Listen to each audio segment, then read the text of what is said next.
Hey everyone, Miss Wilkins here, back with some more bows.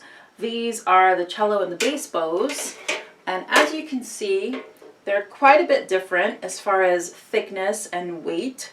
So as I said in the violin and viola video, as your strings get thicker, the bows are going to also get heavier. So let's start with the cello bow. Now we're going to use that same concept that we talked about for violin with the hand flopping. But this time we don't need to do anything with our pinky. We're going to leave it just dangling over the edge. Now, if I flip it over this way, I want to show you that for the cello, I have been playing around with this, and a lot of cellists have different thoughts on this, and do consult with your local cellist. But I put my thumb on the frog and the stick in the inside corner of my thumb. So on violin viola it was a little bit different. Slightly a little bit more forward on the frog, but here I'm actually on the side of the stick with my thumb and turning it over, still feeling that floppy hand. Okay, cellos can also do Crush the Mountains here. Okay, and just really feeling that push and pull from your bow hand, and then flopping into with your arm weight. And I'll talk more about arm weight in another video. Now here's an interesting way to do a bass bow hold that I encountered from some bass master classes, some boot camps that I did. And one of the things that the bassists have is to start with the bow hold here.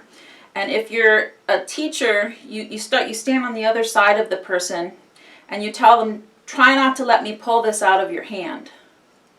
And they call this the front catch, so that you've got your bow where you can't pull your hand out of it. And so that's really what they want you to feel. I'm sliding that down. Again with the frog, I'm really on the side of the stick and the frog here.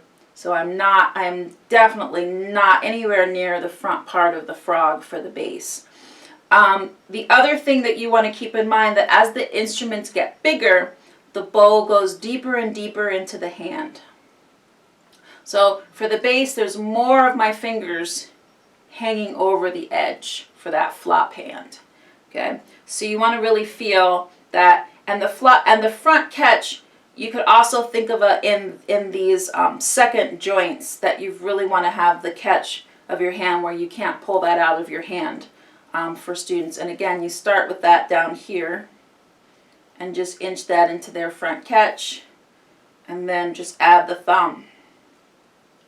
And basically the bass, no pun intended, is holding up the bow, and you're just pushing and pulling.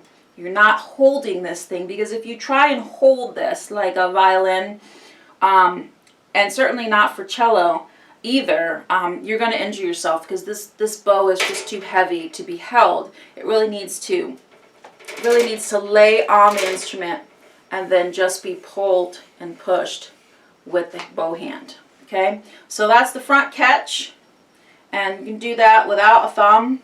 Just make sure that students have their hand on that. And then add the thumb on the side of the frog and the stick. All right, everyone, that's the cello and bass bow hold strategies that I use. Take care, stay safe, and I'll see you in the next video.